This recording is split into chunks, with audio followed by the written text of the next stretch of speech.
An original podcast from podlatino.com.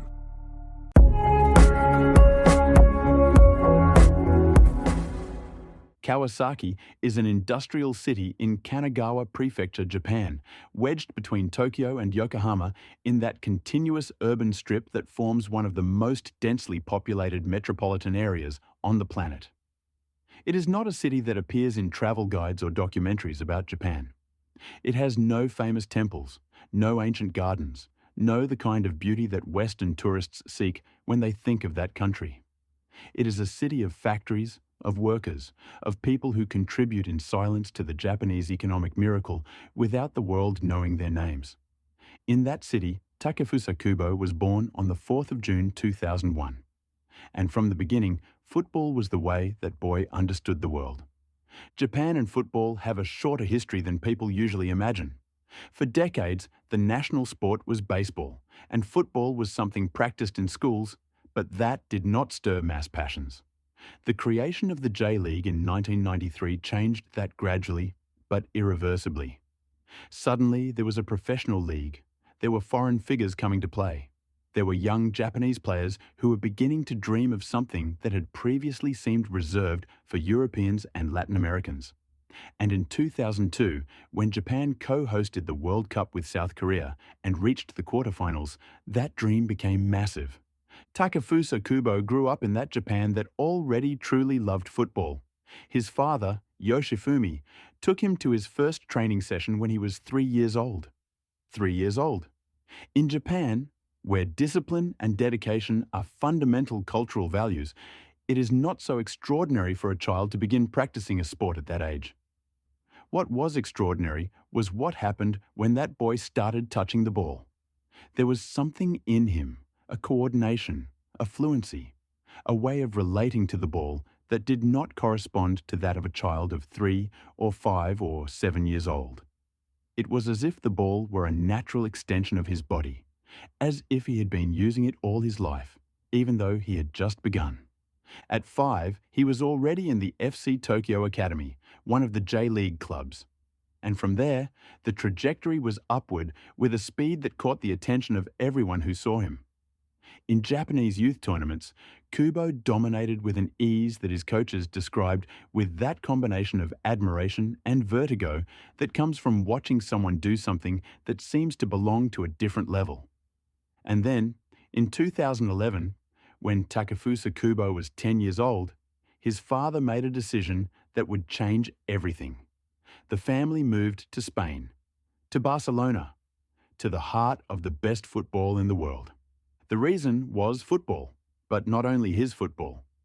Yoshifumi Kubo believed in FC Barcelona's model of play, in the philosophy the Catalan club had been building from the base for decades, in the idea that football could and should be intelligent, technical, based on possession and reading of the game. He wanted his son to learn that from the inside. And for that, Barcelona was the only place in the world where it made sense to be. They presented themselves at La Masía, FC Barcelona's academy, one of the most selective places in world football where only the best children in the world have a place, and where the level of demand from 6 and 7 years old leaves those who observe it from outside speechless. Takefusa Kubo entered. At 10 years old, Japanese, without speaking Spanish, in an academy where competition was fierce and nobody waited for you or made things easy, he entered and he stayed.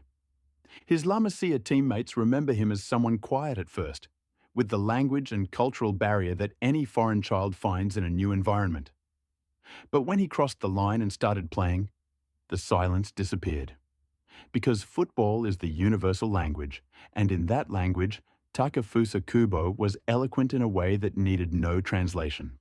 The La Masia coaches, accustomed to seeing exceptional talent as part of their daily work, spoke of him with that particular tone they reserve for cases that go beyond the ordinary.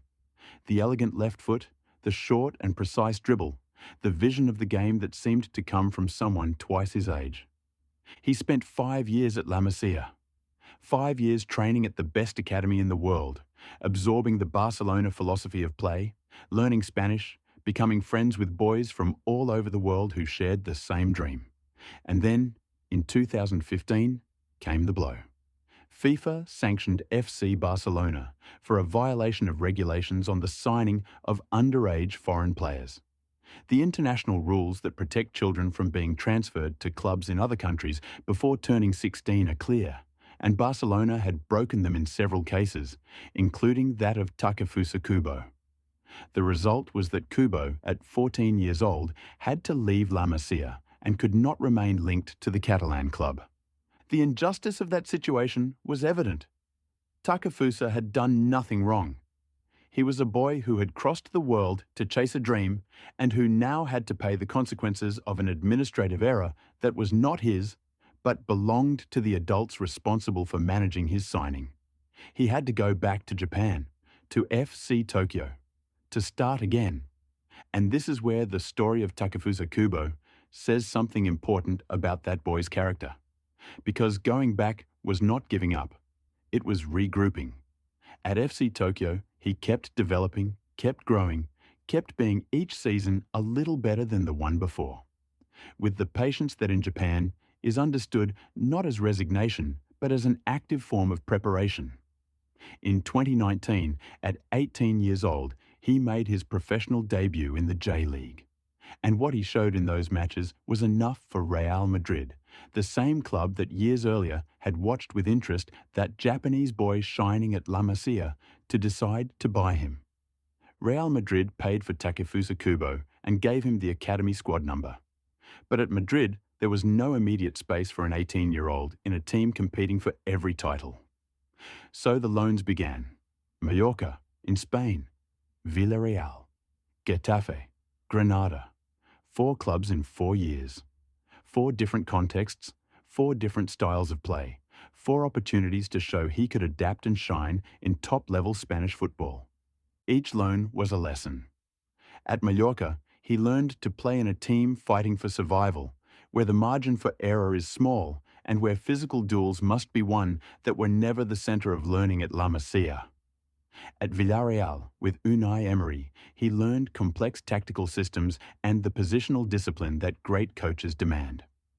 At Getafe, one of the most physical and direct teams in the Liga, he learned to survive and stand out in the most adverse conditions for a technical player. Each loan left him with something more than the previous one. And then came Real Sociedad. In the summer of 2022, the Basque club from northern Spain, known for its elegant playing philosophy and its firm commitment to technical players, bought Takefusa Kubo for his release clause, €6 million. A figure that in retrospect looks like a bargain of historic proportions. In San Sebastian, in the Basque country, Kubo found what he had been looking for without knowing exactly what it was called. He found a system that adapted to his qualities instead of asking him to sacrifice what he was to fit a shape. He found a coach, Imanol Alguacil, who trusted him and gave him the creative freedom he needed to express himself. He found a fan base that adopted him from the very first moment, with the kind of affection that in Basque football is earned by being authentic and hardworking and committed in every match. The 2022-23 season was the definitive revelation. 12 goals and 13 assists in La Liga. Performances that made stadiums rise to their feet, not only when he scored, but when he touched the ball, when he faced up to the defender, when he executed that close-control left-footed dribble that is his signature, that way of turning his body in an impossibly small space and coming out the other side with the ball under control while the opponent stands watching.